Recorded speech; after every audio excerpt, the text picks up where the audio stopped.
Namaskar. Good morning, everyone. I wish to congratulate and give warm greetings to all the teachers today on International Teachers' Day, 5th of October.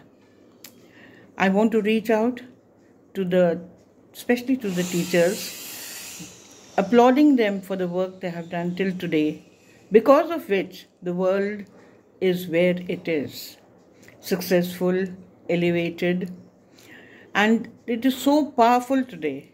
It has never been so in history. Yet at the same time, this world today is sitting on a volcano which could erupt any moment. So we have to be prepared to make it a peaceful place, a desirable place, a safe place for all of us to stay. And I'm very thankful to UP, United Nations Association, for floating a theme which is so relevant today. In fact, the most relevant concept that is around. It says here that we need to talk about the teachers we need, the education we want, and the global imperative to reverse the teacher shortage. So let us begin with teachers' need. We need teachers who are compassionate, and they have always been so. Down the history lane we see most of the teachers, especially of the continent, of the East, and now even of the West, they have done commendable work. And yet we need to make a little bit of shift, because we can't concentrate only on materialism. The modern technological skill needs to be clubbed with the kind of education that's going to promote the intellectual traditions, the so-called Upanishadic skills. Because apart from expertise in their given field, we need people who are compassionate, who can exude love.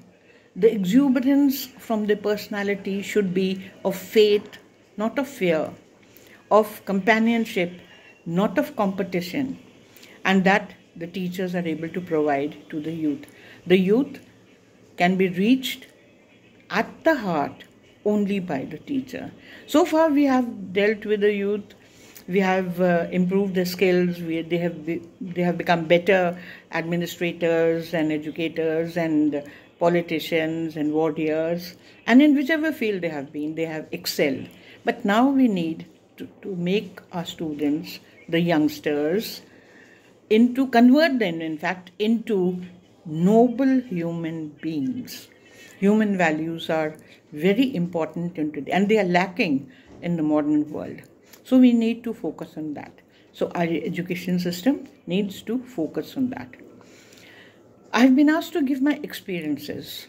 I have retired as a principal of a post-degree college, and I have spent 57 years teaching in higher education, being an octogenarian. Over 70 years, when I was a small kid in the nursery, I remember the sisters that used to teach us were so, they are sort of stuck in the mind. Teachers last for eternity. When they spoke, it was like soft cotton, sweet candy. And such was the impression they made on our hearts and minds that it lingers till date. Similarly, I have had the privilege of being a favorite teacher of all the students. The moment you enter into the class, the students, they laud you. You can see it in their eyes. They gleam. The smiles make it all say. So you have to be an expert in your own field. That is the first requisite of being a good teacher. And then you are compelled to perform to perfection. So I wish all teachers well, and I wish that they have a bright future. Robert Frost, the American poet, had said, "I am not a teacher, I am an awakener." You see this word, awaken. Even our Eastern philosopher, the saint, Swami Vivekananda had said, "Arise and awake." Rising alone is not sufficient. Even the Nazis, the terrorists, they are arisen. They are learned people, they have disciplined people, they have got the knowledge of the art they are trained in, but they are not wise. So education is not only learning, it has to impart wisdom. And that is my take on education, that we need an education where we reach out to the people, to the young minds, and tell them that earning a livelihood is okay, fine, it is imperative, you have to do it. But apart from that, learn to be good human beings. You have to have gratitude, you have to have brotherhood, you have to have compassion, and all these qualities come once somebody at the other end of the table is able to inspire you. So the teachers need to inspire the students.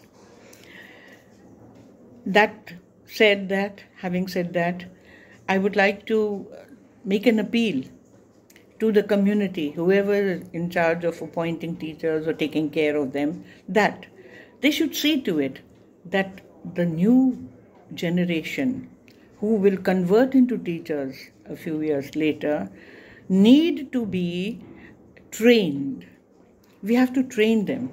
Let apart from the syllabus and the curriculum, there is much more.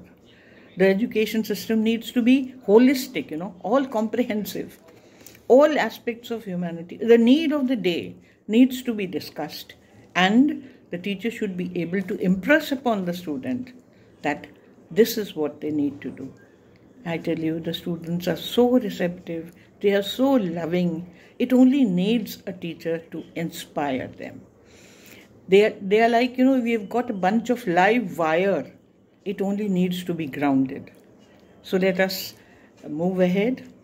And I thank UP, United Nations Association, for floating this theme, and I congratulate them for that. And I hope all of us, the teachers, will be able to contribute to it and make the intentions known to everybody in society, that the teachers are willing to help in whichever way is required. So and this has got a universal dimension. It is not limited to any particular sect or creed or nation, but humanity needs to be addressed to in these days. And thank you very much. I wish everybody well, and especially UP UN Association. A big thanks to you. Namaskar.